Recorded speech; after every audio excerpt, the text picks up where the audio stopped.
Okay, so I'm going to go over the different RTC model types. The first one up is the BL1, which is a base type GE. I'm going to double click a GE bank, and whenever I choose any of these GEs, it changes the selected GE for the selected module. And you can just kind of select modules up here. So if I were to switch over, you saw that it switched to ART Model 1. Obviously, if I switch back to Module 1, it switches to the GE that I chose for that one. But anyway, click on this little thing and then choose Filter by RTC Model Type. And then I chose BL1. You can see the list right here. And then we don't see our first base GEs until we get to bank 8.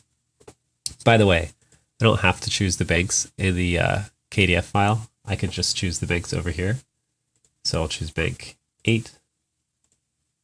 And unfortunately, even though I guess I had chosen to view them by that type, I would have to click this little arrow to make this dialog pop up.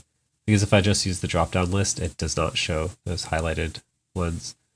Anyway, I'm going to choose acoustic bass 1-544. You can see it automatically switches in this window too. And remember in our MIDI window, module 1 is going out to channel 6, and I have that module running. And then MIDI channel 6 on the Kronos is just an electric bass sound. So you can hear what that sounds like right now. And it's actually not an electric bass sound because I didn't choose one. So I'm going to quickly go into user and then choose our, let's see, where is it? Our bass, synth bass, electric bass, and I'll just go with the first one called deep finger bass. Now let's listen to it. Cool. So let's put that on latch and then actually go through the RTC controls. So this rhythm and swing parameter controls, of course, the swing.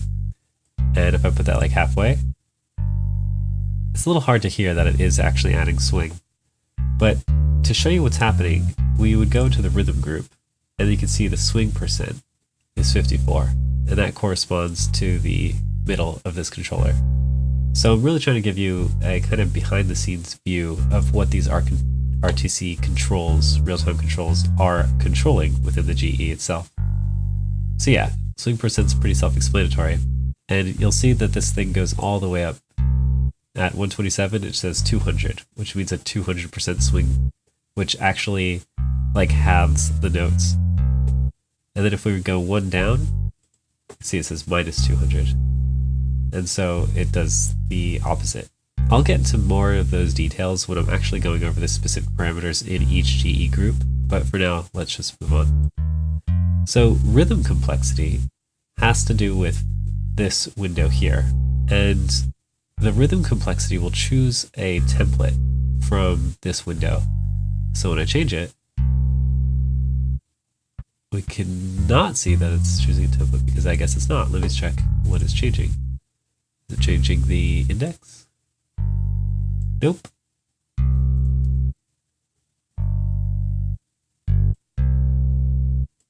Let's see. Oh, it looks like I had to move the duration control. Complexity. Aha. So it's changing the ties. And it's causing ties. And we don't want ties. We want to force mono.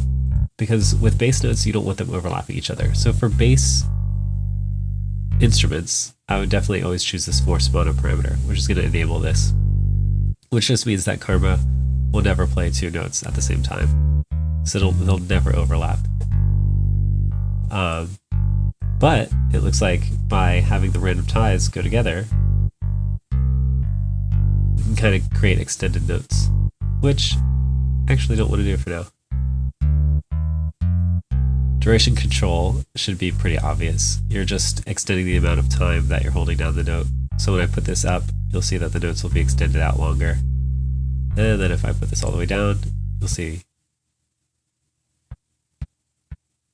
it just sounds like a very small picking sound. Let's put that back to where it was at, about 75. The velocity accents is going to change our our velocity. And when I bring it down,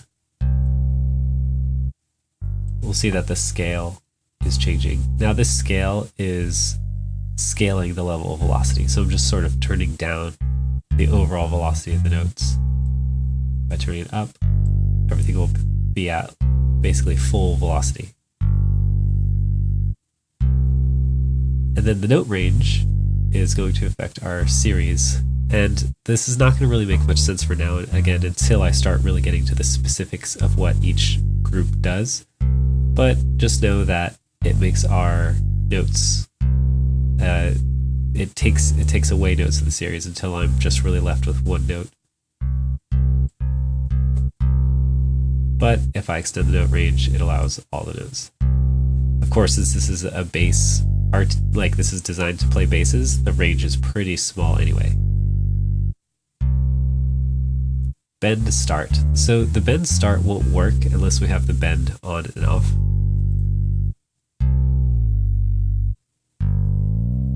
And that's just deciding, let's actually give it a bit more duration.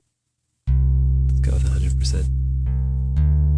The bend start will just choose when it starts bending the notes. So you can see that after note on, it starts bending a bit late. If I were to go earlier, after note on, it'll start bending earlier until I just start bending immediately.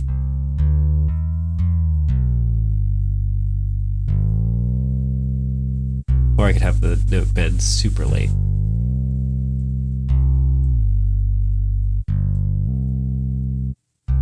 You can see it's actually bending the same amount. So if it starts late, it's still bending the same amount up or down. And if it starts earlier, it's the same amount, but over a longer period of time. And of course, we can change the bend direction.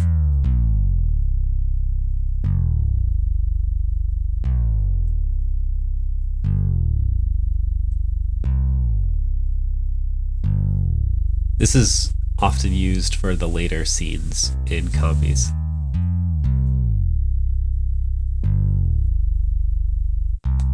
Now, repeat repetitions probably won't make too much sense for a bass, but it makes more sense for a lead. And let's take off bend for now and give it some repetitions. If I go over to my repeat, we can see that it is changing the repetitions. And then the repeat transpose is controlling basically with how the repetitions play. So every new repetition is going +7. And I know I keep saying this, but this will all make a lot more sense when I start going into what these do specifically when we're like creating GEs from scratch.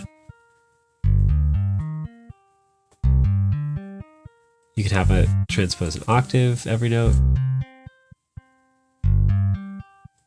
Go down an octave. It's a little difficult to hear, but you get the point. Now, back in the series tab, we can choose this invert phrase, which is just going to flip all of these upside down. This invert phrase actually changes a few different parameters. So it's changing the input sort, the inversion, and the interval. Our repetitions are essentially still happening the same way they were. So even though the phrase is inverted, the repetitions are still transposing up. I'll take off the repetitions.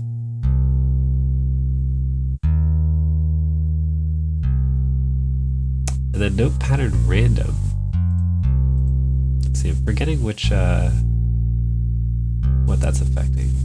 That would be affecting the probably the index. Yep. So the index decides what event is happening next in the series based off of the rhythm group. It's one of the more difficult groups to understand. So if the index isn't going up or down, then that means it's actually just choosing the same next note in the series. But in this example, for this first one, it is going up. It's actually jumping up 4.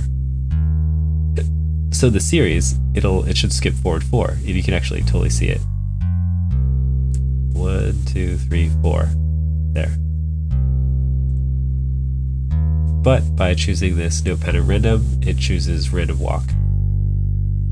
So I guess it'll just randomly walk around the series at that point. Yep. So bend off we already went over. Bend direction we already went over. Repeat rhythm value we did not go over. So let's choose our repetitions again.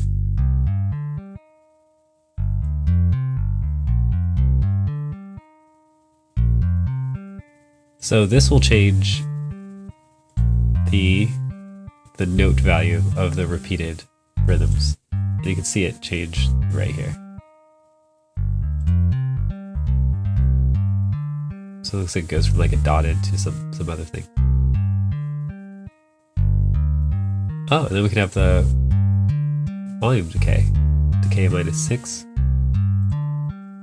or decay -12. So what that's doing is it's actually lowering the velocity. And we can hear it getting quieter. Now it's a bit louder because it's only lowering the velocity -6 per repeated note. That sounds really neat. Let's try running another module and see what they sound like together.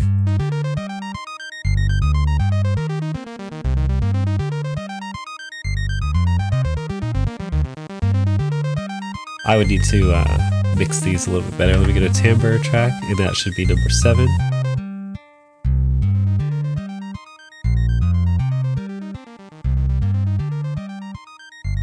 It's pretty cool.